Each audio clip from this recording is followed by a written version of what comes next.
Good morning and welcome to Many Paths, Many Visions, brought to you by the Labyrinth Society and with your host, Christiana Brinton. In conjunction with the theme for the Labyrinth Society annual gathering this year, Diverse Journeys on a Common Path, Building Community Through the Labyrinth, our series for the remainder of 2016 will have a similar theme, using labyrinths to address social issues. This is our second episode, and listeners can live chat with my guests and me during the 15-minute Q&A session at the end of the interview. This episode is entitled Combining Art, Spirituality, and Service Through the Labyrinth. Making a difference one labyrinth at a time. And my guests today are Debi and Marty Kermeen, two of the featured speakers at the Labyrinth Society annual gathering this year in Houston, Texas, where they constructed two permanent labyrinths, one at the Dominican Sisters Congregation of the Sacred Heart and the other at St. Paul's Methodist Church, where the gathering will take place. So hi, Marty and Debi. Welcome to Many Paths, Many Visions. Thank you for joining me today. Good morning. Thank you for having us. Hello. So you are both well known in the global labyrinth community, and there are many, many articles written about your beautiful work. And you have a work website called Labyrinths in Stone, www.labyrinthsinstone.com. So I'm not going to ask you like foundational or background questions, but I'm going to really just sort of jump into how you work together now. And so can you briefly describe what each of you provides for each installation now in each labyrinth installation? Sure. Our duties overlap because we're both so involved. I help in the office where I can and with administrative things, and Debi handles the majority of that, but she also does so much more. She carries bricks, she lays bricks, she does all the emails and helps with contracts, keeps me on point, keeps me on schedule. She does virtually everything, and I lay bricks on occasion. But the part that I find most amazing about what she does, and it became clear to me this year, is that she knows the right thing to say and do at the right time. For example, we were in Danville, California last summer, and it was a memorial for a young man that had been lost tragically to a traffic accident. And his grieving mother was there with us, and it was very emotional for her, even though it had been about a year. Because the labyrinth was being made in his honor, it was an incredible emotional journey for her. And Debi seemed to know exactly the right thing to say at the right time and how to be with her and help her process all of it. And if I'd have been there alone, I'd have had no clue how to deal with all that. It was just too much for me to be able to wrap my head around. But by having my steady partner with me, that made it a better experience for everyone involved. And it's not just that; it's every labyrinth has its unique needs and spiritual side, kind of like the energy keepers from the Labyrinth Society. And she just does that so gracefully and elegantly that I don't know how I would do it without her. Seems like people expect a little more from us. It's not like having your bathroom remodeled where the contractor comes in and he's gone and you don't really get to know him that well. We're there for quite a while, and it's a process for the people that we're making them for. So it's a little deeper than that for us because of the expectations. I would also like to say that Marty is very good at also guiding and holding energy as he's making a labyrinth. He allowed Dory was the mother involved in the situation, and she would come every day to be a part of having this labyrinth be born as a memorial to her son. And they had found walking labyrinths together. mother and son. So they have a very wonderful connection with the labyrinth that way. And every day she would be there to be a part of it. And Marty was so gentle and kind and understanding with her. He's giving me a lot of credit. He was also very wonderful at holding the energy with her and helping her feel a part of the sacredness of this labyrinth being born. So is there ever a time when you're not together? I mean, you like to, Marty, do you start a labyrinth and then Debbie joins you, or do you both come together all the time at the same time, or do you, how does that work? Are you always both together on every single labyrinth installation? It has changed over the years. So just like, many things, it has morphed and changed. Early on, when we first started making labyrinths and Marty was traveling, I was home with our 2 daughters and they were young. So we would, I would be home with them while he went on these trips a lot.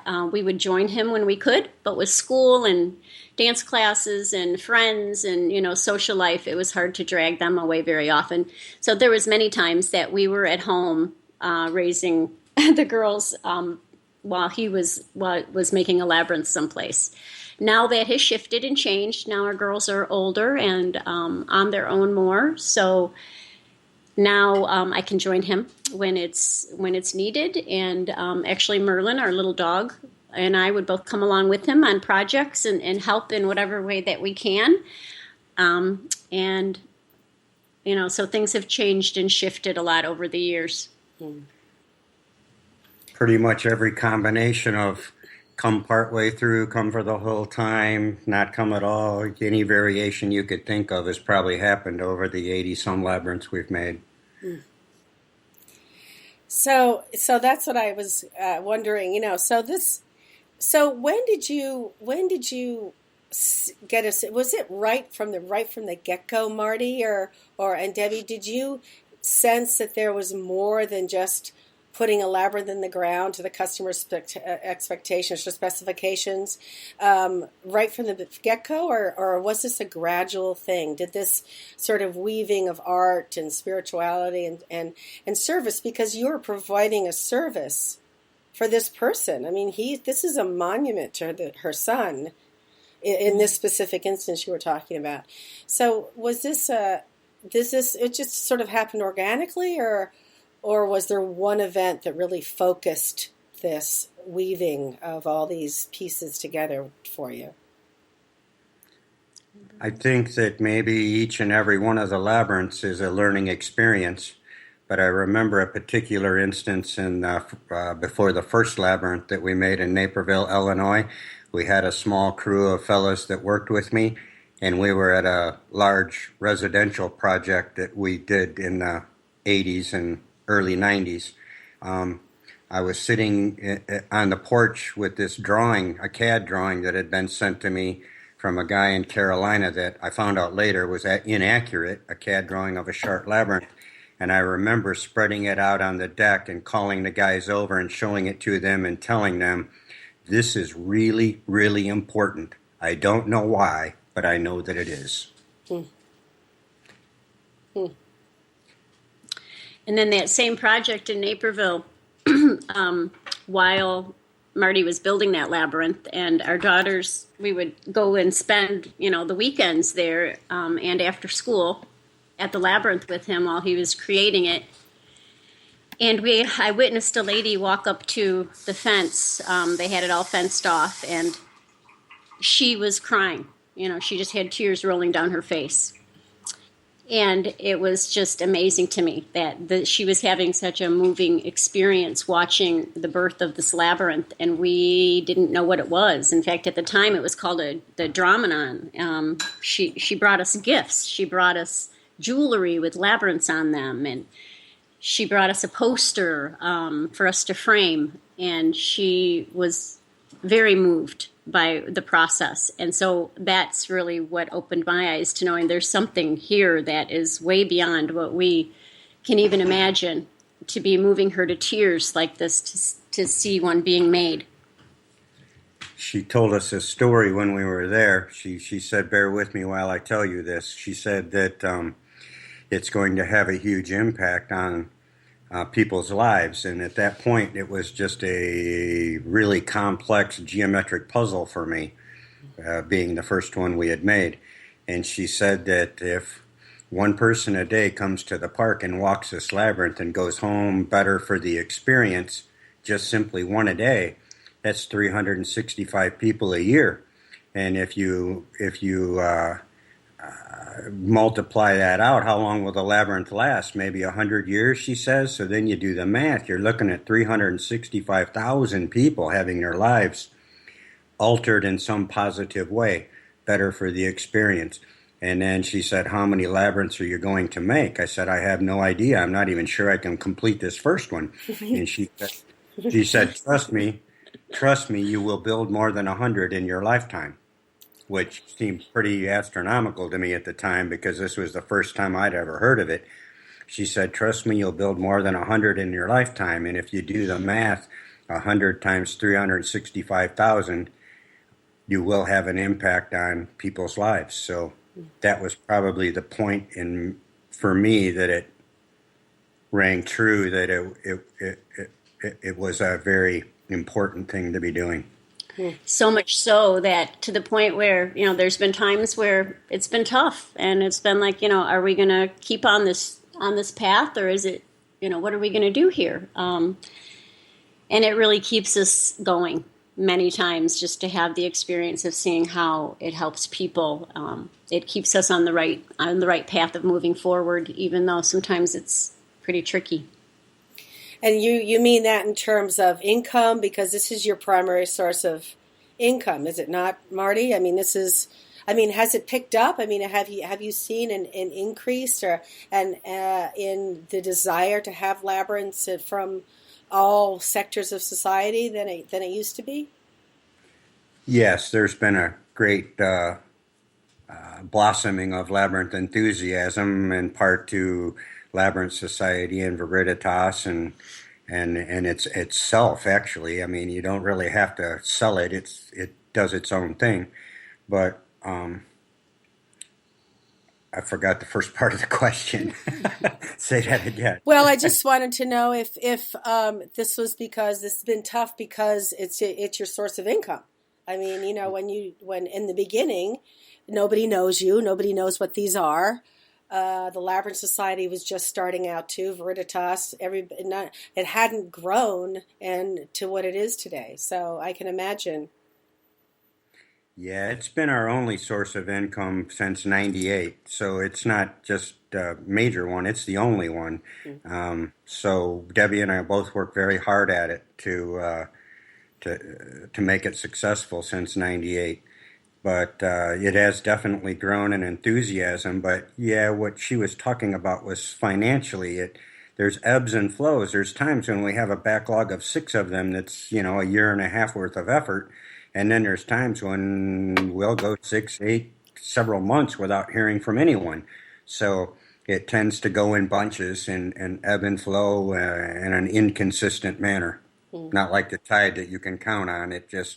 We just have to have faith, knowing that in the thin times, we know that it'll straighten out down the road a little bit. The tide will come back in. And as you have become more well-known and your labyrinths have been walked and your name well-known, I'm sure that also has changed a bit. Tell me a little bit about moving. Now, we always talk about labyrinths being temporary and permanent, and the difference between the two of them. And the temporary ones are made out of sticks or on the sand or whatever. But even the permanent ones, it's been my experience, and I know it's been yours, aren't so permanent, really. It depends on where they are and who owns the property and what their plans are, if somebody sells the property, etc. So you were just involved with moving the permanent labyrinth in Galveston from one location to the other because that property was sold. And that's going to be on the Post-Gathering Labyrinth Tour on November 13th. Can you tell us a little bit about that aspect of your work? We build it.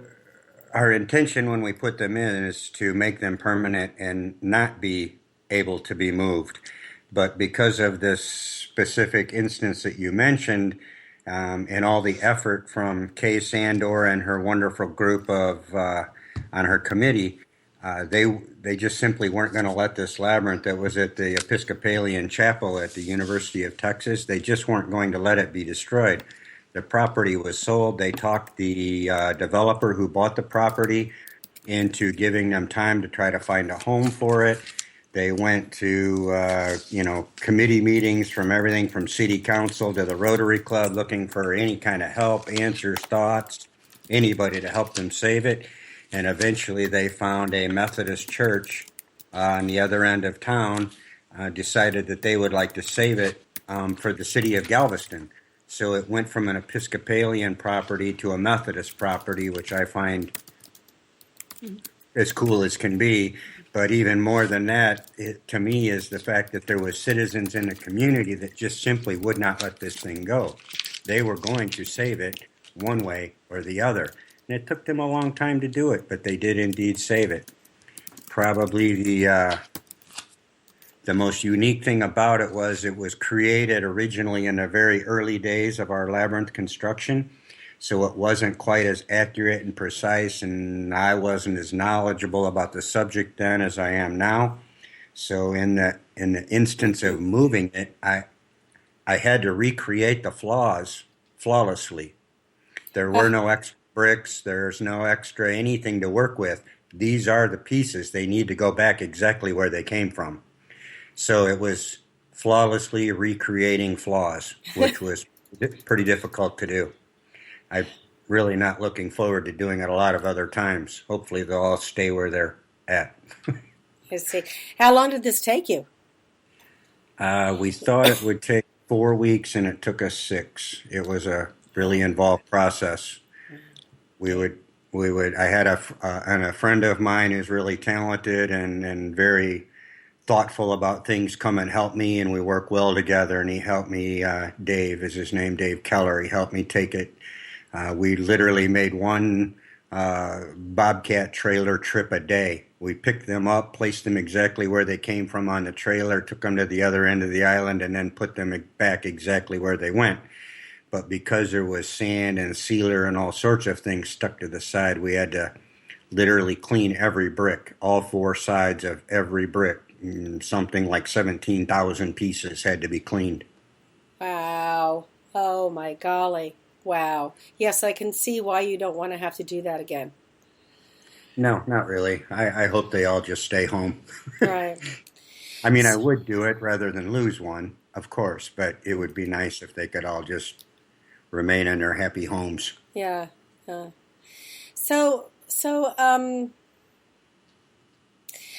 with the other location now, where you had to put it, now you had to completely create a foundation for that first.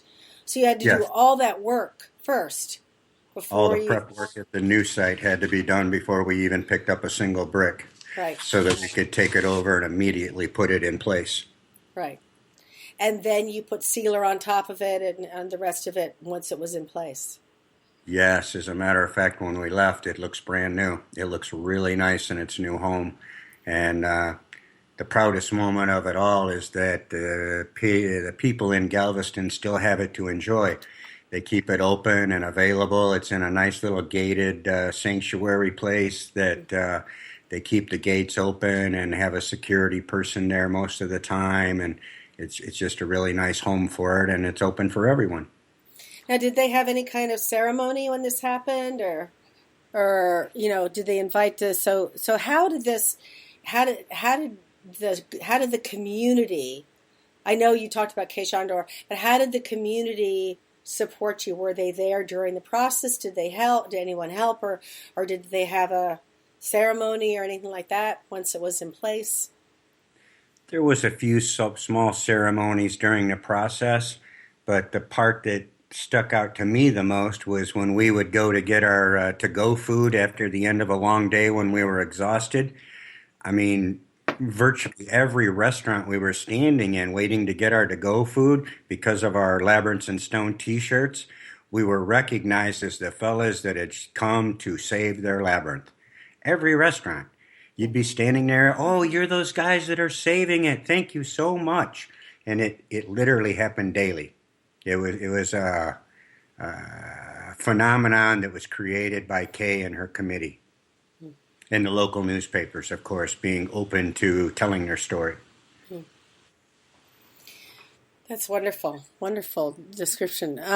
So let's talk more about the effects of these labyrinths in the communities. I used the photo I asked you for some photos, and Debbie sent me a couple.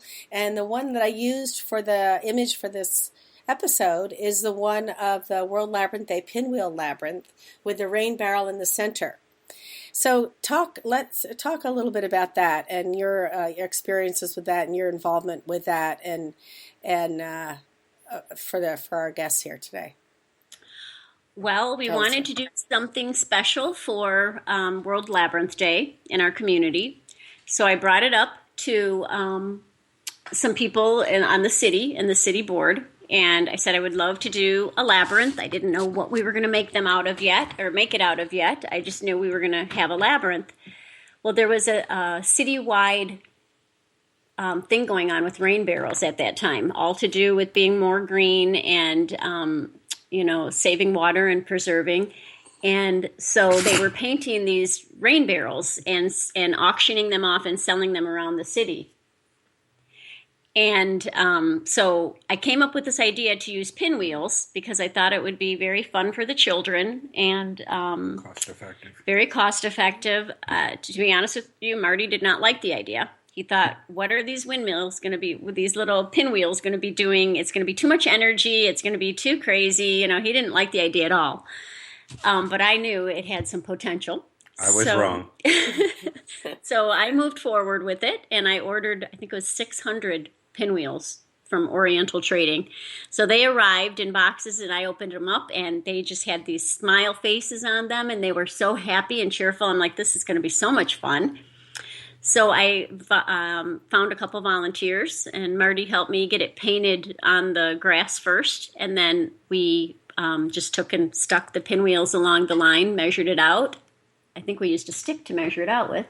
Mm-hmm. And then we just stuck them in, and here was this beautiful pinwheel. So what happened was on World Labyrinth Day, people brought their pocket change. So whatever pocket change you could come, we had children bringing their jars that they'd been saving their money in. And in the center of the labyrinth was the rain barrel, and people put their pocket change in there. And then that money went to providing more rain barrels to paint and spread around the city. So that's how that all came about. And so, but with the rain barrels, do you have to use a special gutter system or something? Don't you have to, or it doesn't matter, just as long as it's the end of where the water comes down off the building, right? Yeah, these rain barrels were designed for that, so people could just take them home and, install them very easily and quickly. Yeah, there's a little filter on the top of the rain barrel to keep out the debris as it comes out of the gutters and downspouts. Oh, okay. I see. Pretty simple system, and they seem to go over pretty well. So they're all over our city now. But I love the fact that people walked the labyrinth, arrived in the center, and then were able to give back. Yeah, a nice multi-layered thing. Yeah. World Labyrinth Day, pinwheels, rain barrels, a lot of layers of happiness. I was opposed to it because they seem labyrinths were more prayerful, more serious, a more thoughtful walk. But I was wrong because the happiness and cheerfulness of the pinwheels made it a joyful, playful, happy experience versus so much of the inner reflective type thing that we're so used to with labyrinths. It was more of a playful, fun thing, which was glorious and beautiful in its own way. So it's only 10:23. So I'd like to talk more about some of your individual, like you have like 28 different or something, let me see what I wrote down here, 28 states and countries where you've installed labyrinths on your website. So talk a little bit, what about that one in Mexico? What was that one about? Can you give us a little bit of a fill in about some of these experiences you've had in some of these other states and other places, from start to finish. So you get this call or you get a letter, and then what happens?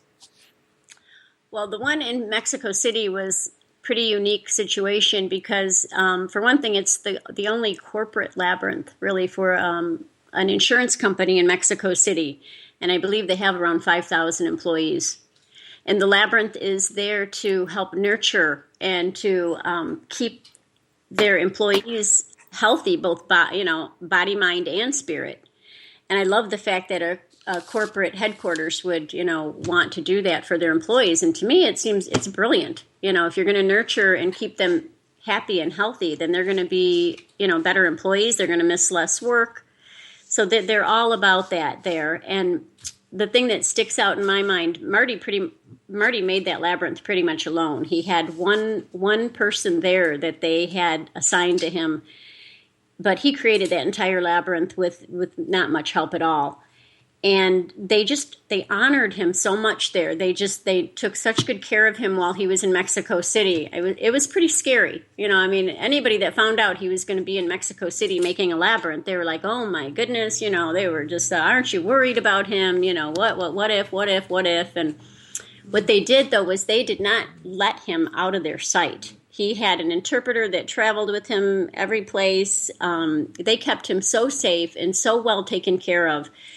And then when they had the dedication, they flew me in and they treated us like rock stars. They were just so wonderful to us in every way that they could be. It was a really beautiful experience there.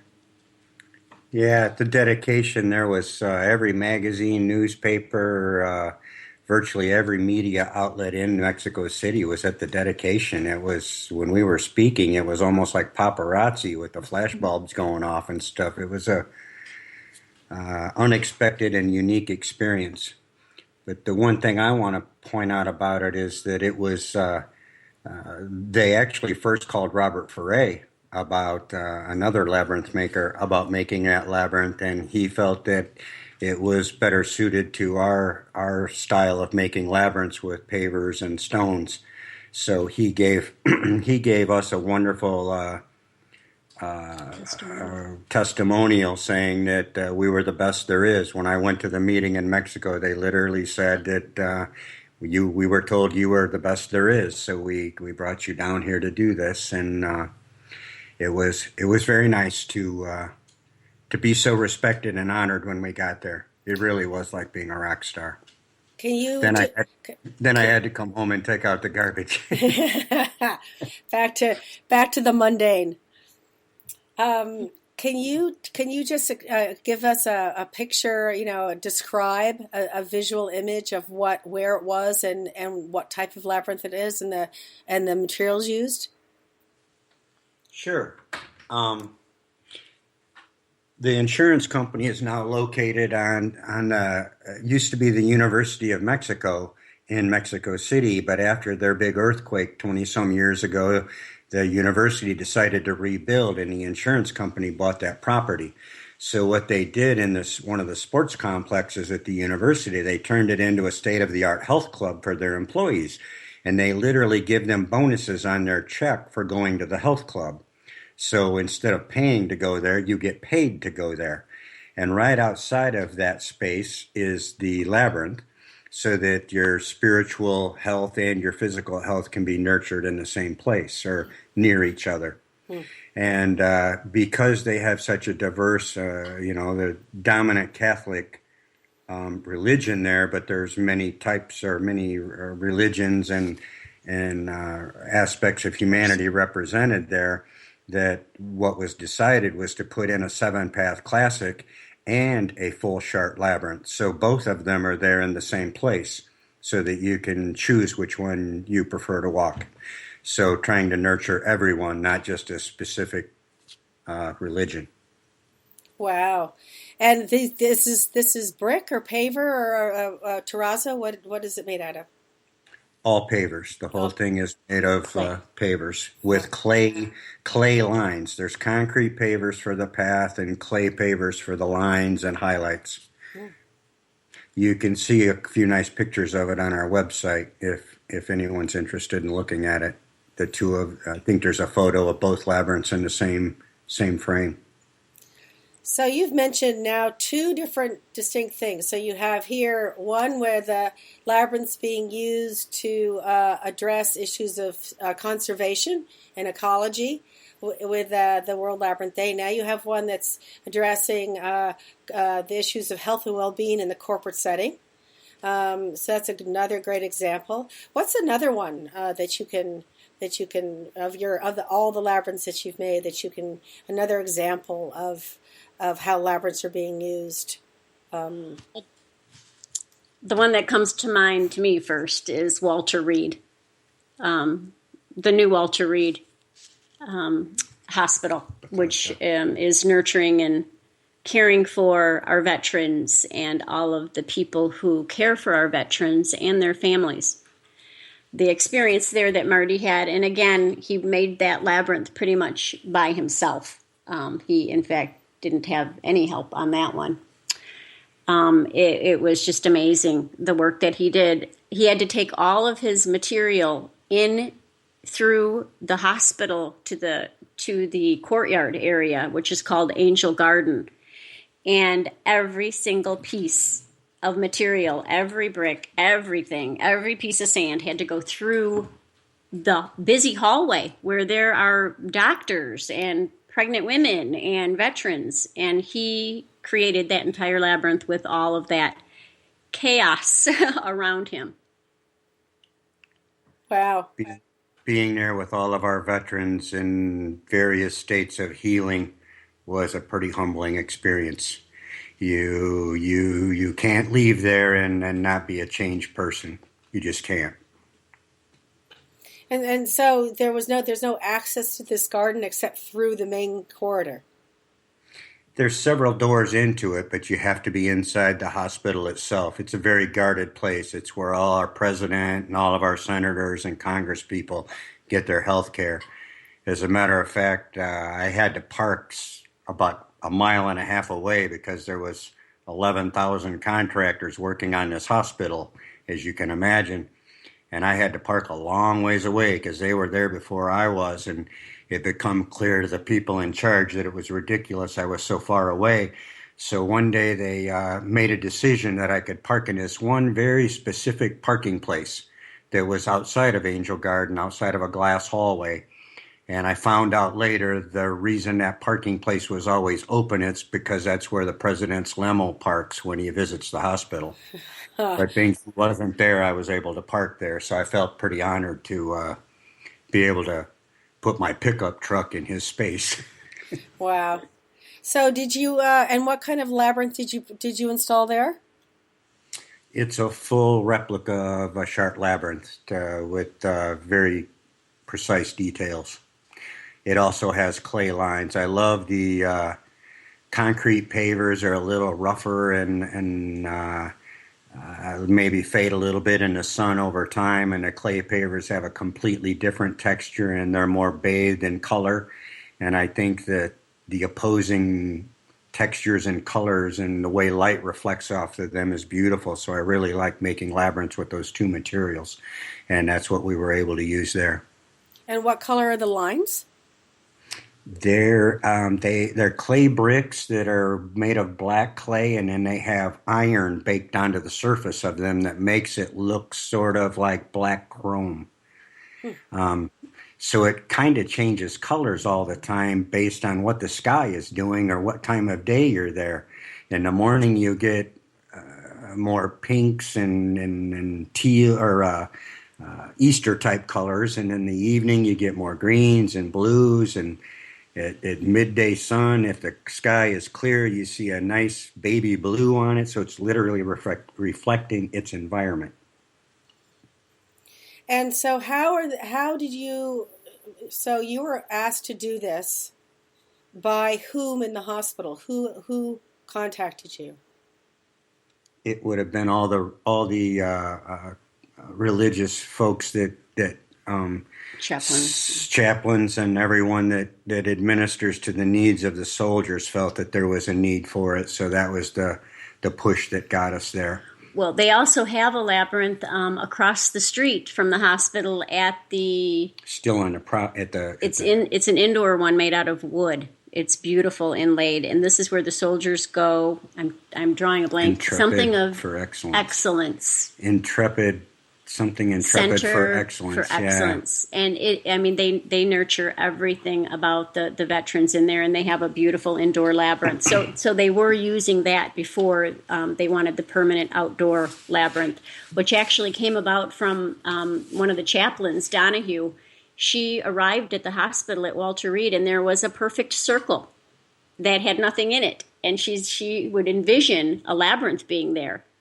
And sure enough, while she was on duty there, she was able to watch the labyrinth come to be born. And there's one other thing I would like to say about that project, and I'd like Marty to talk about this because he was there.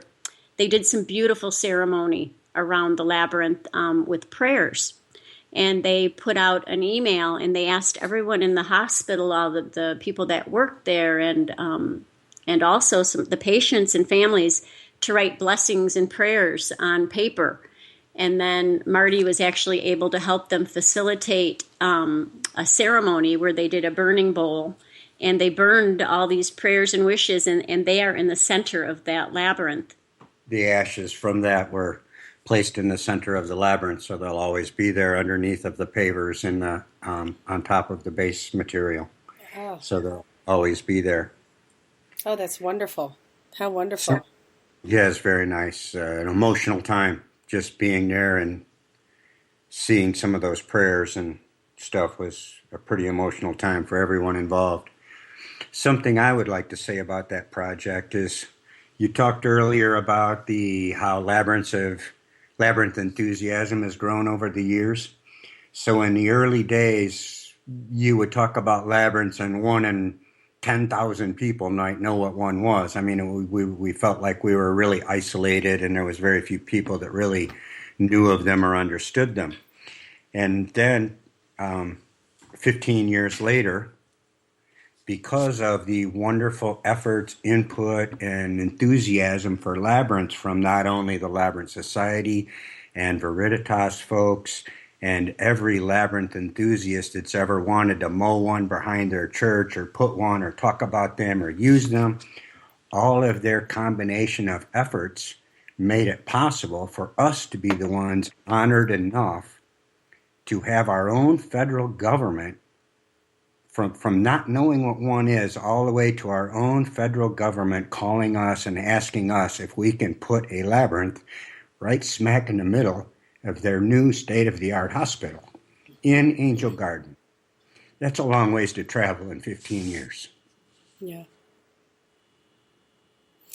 Yes. So we all deserve the credit, not just Debbie and I, for this being there. Every single labyrinth enthusiast was a part of it.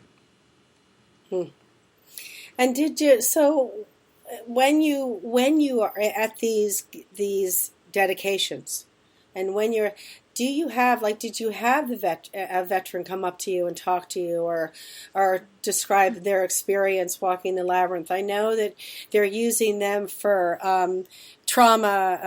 head trauma patients of vets in Oregon and at the VA hospital there, and so using labyrinths for them. And so I was wondering if any of the injured vets actually talk to you about their experiences. I left shortly after it was completed, so I didn't really have a lot of time to be there while they were using it.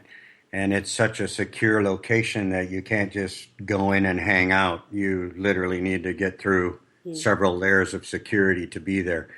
Part of the problem was the door I wanted to take the material in and out of that Debbie was talking about had a code, and they would not let me prop that door open, so I had to punch the code every single time I wanted to go through this door with a wheelbarrow of gravel or bricks or whatever. It was quite an ordeal. Oh my God. But as I was finishing, they wanted me to remove every piece of material that I'd taken in. I could not leave any debris in Angel Garden of any kind, not a sand pile, not an anything. So I was hauling the extras back out and putting them in a dumpster, and a veteran walked up to me. this is kind of a tough story. I don't know if you really want me to tell it, but if you really want to hear it, I'll say what he had to say. He asked if he could walk the labyrinth after I explained to him what it was. He had no idea. He said he could really use some of what a labyrinth stood for. So he asked if he could walk it. I said, of course, you'll be the first one, and while I'm hauling my stuff out of here, you're more than welcome to walk it. When he came out, he told me of how powerful it was for him, and he told me about his very traumatic experience he had suffered. He didn't appear to have any wounds, which I found unique because most of the soldiers I had met were wounded in some way. I was right outside the amputee ward, so it was a lot of obvious injuries to these soldiers, and I know they had injuries that weren't as obvious too. But this gentleman told me of being in charge and accountable for a lot of young men. And I won't go into all kinds of graphic details that he did, but the bottom line is he lost every single one of them, and he's the only one that survived. And as you can imagine, he's struggling with it. The accountability to families and relatives and friends that he feels, maybe not justified, but he feels it, whether it is or not.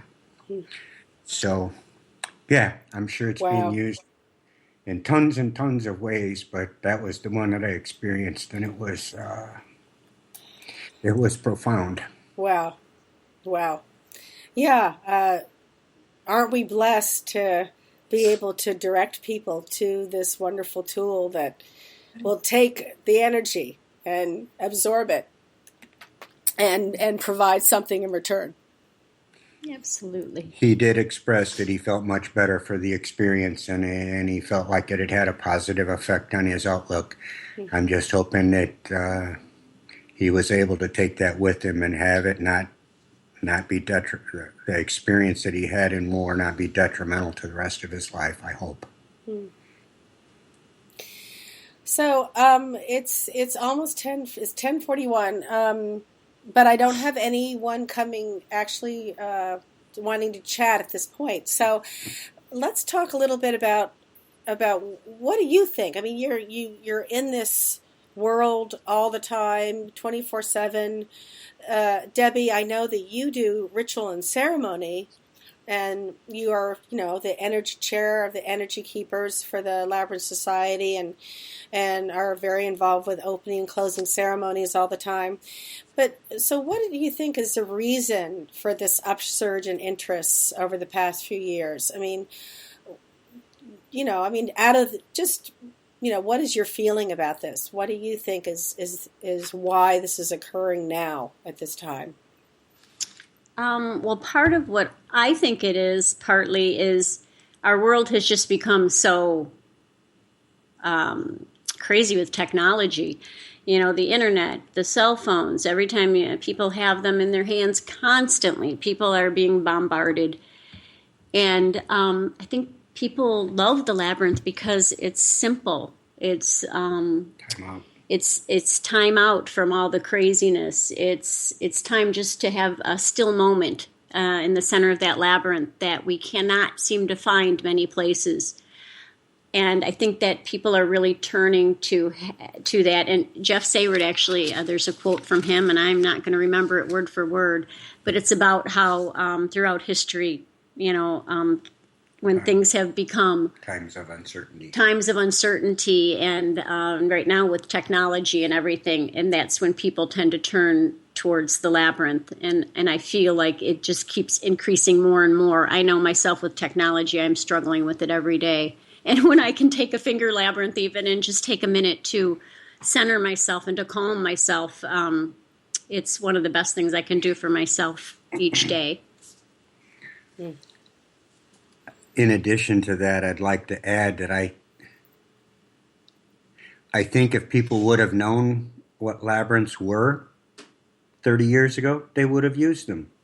But the enthusiasm grows. One person tells two tells five, so on and so forth, has allowed it to blossom. It's a wonderful tool that everyone would have used, I think, and with the abandon that they are now, but they didn't know. And as soon as they found out, they embrace it. And it seems to be growing and growing and growing in that respect. That I think they would have used it in 95 and 92 and 82 had they been aware that they existed. There was a need. They just didn't know where to find relief. Yes, and now with Facebook and the internet, all that technology that is driving some of us crazy is also a wonderful way to spread the word about labyrinths. And it just seems like you plant one seed and they just blossom. I was shocked at how many labyrinths are on Pinterest. I'm not much of a technology person. I'm more of a rock chopper personally. But Debbie had me on Pinterest the other day, and I was absolutely stunned at how many people had full pages of labyrinths from across the world and vacations and other places. It really is a phenomenon that's happening globally. So speaking of that and this global surge, upsurge of labyrinth use, and talk to me a little about how the technology of building it has changed. I know that there is now, I just saw it on our Facebook page, I think in the global group, that there's that new spreadable fluorescent incandescent paint or something that you can use that can light up can be mixed with the material for the paths, and so the paths will be lit at night, will light up at night? It sounds interesting. We've not pursued it very much. We've been talking with about putting a labyrinth at Space Camp, and we talked to them about maybe using some of that to generate constellations in the background behind the labyrinth. So it ties in a little bit more with their mission there. So we've not really had much experience with it, but I think it would be fun to play with. Yeah. And so so what are some of the installations that you're planning that are on your plate or in line now that you have coming up?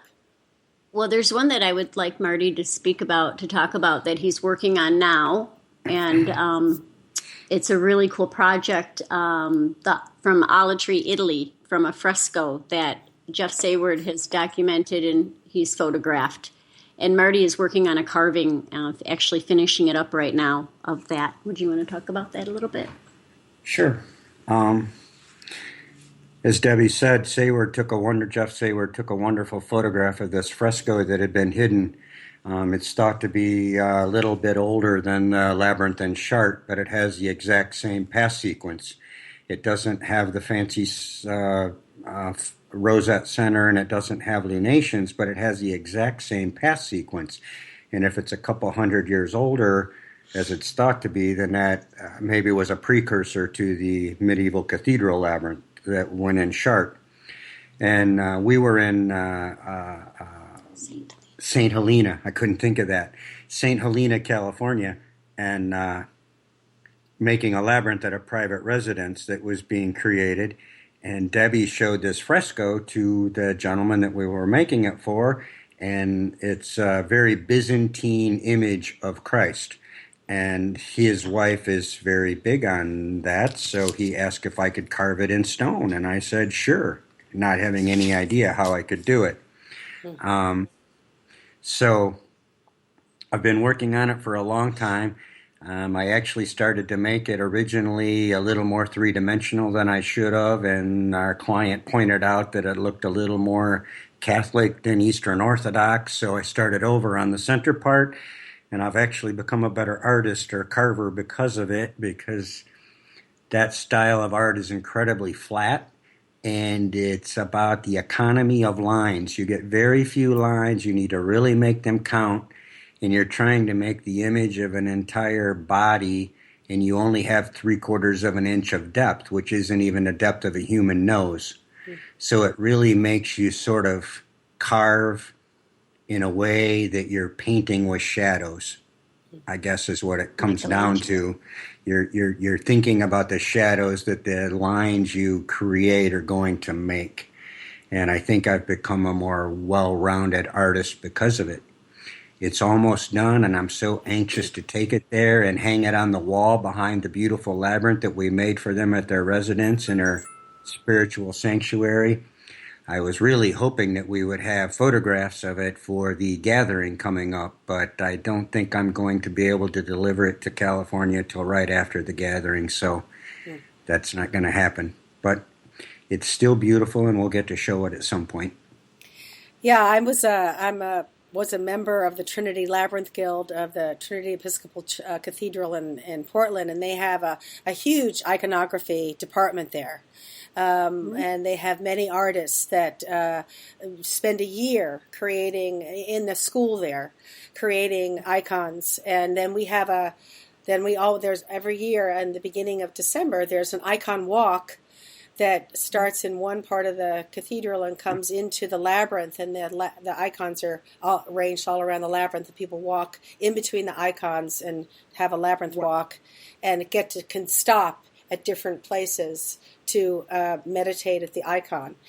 So I know a little bit about them because of that, and they are quite fascinating and quite lovely, and they are very much a process of going inward and getting to the heart of the image, of the emotion of that image, and putting it on in a very flat style. Yeah, so that's very interesting, fascinating that you're doing that. What I've learned that it's not about the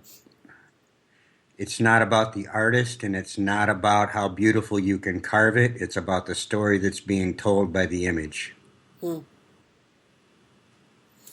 Can you give me we got about 5 more minutes. Can you give me an example, Marty or Debbie, of something that everything? There must have been times when there were issues, or when there were things that came up that you didn't feel were able to be solved or resolved. Did that happen very often with you in the installation, or with working with your clients, or were you able to pretty much trust the labyrinth and trust that process, and it all much work out for you with each one? I can think of 2 of them right off, and I'll tell the first one very quickly. We were doing a little segment for HGTV, their Curb Appeal show, where we put a little 9-foot labyrinth at the front of a row house in Washington, D.C., not far from the Capitol building. And when the truck arrived with the bricks, we were going to start filming a big segment in the morning, and when the bricks arrived the previous afternoon, they had actually sent me some of the wrong bricks. So I called the manufacturer that donated our bricks, and literally by the very next morning, all the way from Chicago to D.C., they had the bricks that we needed. So I didn't solve it. Our manufacturer that works with us did, but that was one of them that I felt was going to be unsolvable, but they solved it for us. The other one that comes to mind is this same project in Napa that I'm talking about, where the carving goes.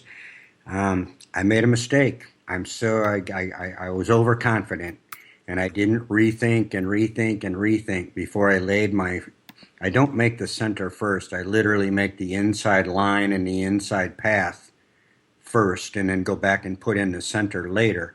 I'm able to keep it a truer circle that way. And I mismeasured. I put it one line width too far in, meaning I measured to the outside instead of the inside of the brick, and I made a mistake, and it was huge. And I was sick to my stomach. For one thing, I had made a mistake. For another thing, I couldn't trust myself anymore. What am I going to do? I can't think of a solution. I need to pick this whole labyrinth. I didn't realize it till I was almost done making the labyrinth, which was the frightening part.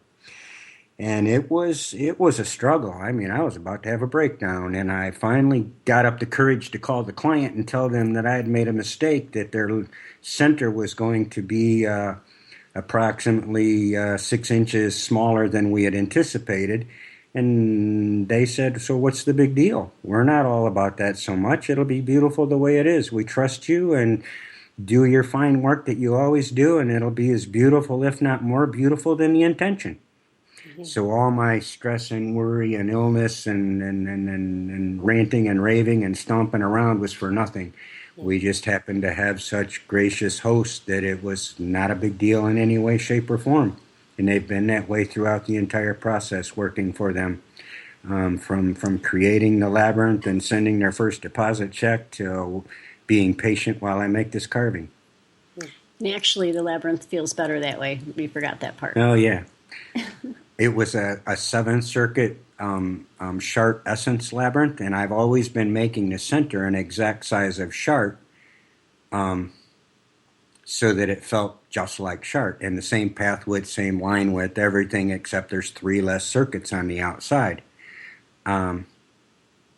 So a labyrinth, the center of Chart should be 1/4 of the overall diameter, and it was not correct because I kept the center the same size even though the labyrinth got smaller.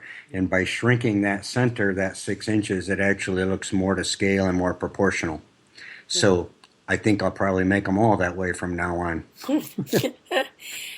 Divine intervention, yes. Christiana. I would say that counts, that qualifies as just that, for sure. Just that. It happens a lot. And now literally an image of God that I've carved is going to be looking down on the labyrinth that divine inspiration came about in. So it's all pretty apropos, a word I learned from David Gallagher. Oh, great. Well, thank you, Marty and Debbie, so much for joining me today. This has been wonderful, and I so look forward to seeing you in Houston in November, and enjoying your presentation there, and of course, Debbie, our being on the board with you is lovely. So I just wanted to thank you again, and please be well, and many continued blessings on your path. Thank you, Christiana, and the same to you. And again, thank you to the Labyrinth Society for, everything that they've done to support and to bring labyrinths to the world. We're so appreciative. Okay. Almost to every labyrinth we've made, someone from the Labyrinth Society brought it to us, informed the client or customer about us. Almost literally 90% of the labyrinths we've made, somehow, if you trace it back, comes from someone in the Labyrinth Society of Veritas. Very few, just someone that loved a labyrinth went to our website and found us. Almost all of them come from someone who sent that perspective commissioner to us. So we're very thankful to all of them. I'd like to start naming names, but surely I'd leave one off. So I think I'll avoid that and just include everyone. Okay. Robert has had a huge impact on our career as one. Him and Jeff Sayward both have just been phenomenal for us. Jeff and Kim Sayward. All right. Well, thank you so much. And you have a wonderful day and the rest of your week, and be well. Thank you. You too, Christiana. Bye-bye. Back to working on our presentation. Okay, bye-bye. You've been listening to the Labyrinth Society's Many Paths, Many Visions, broadcast by Spreaker, with your host, Christiana Brinton. Be sure to check the Labyrinth Society website, their Facebook page and global group, and YouTube for a list of upcoming dates and guests. For more information, please go to www.labyrinthsociety.org. Ciao, namaste, and may you find what you need on your path through life.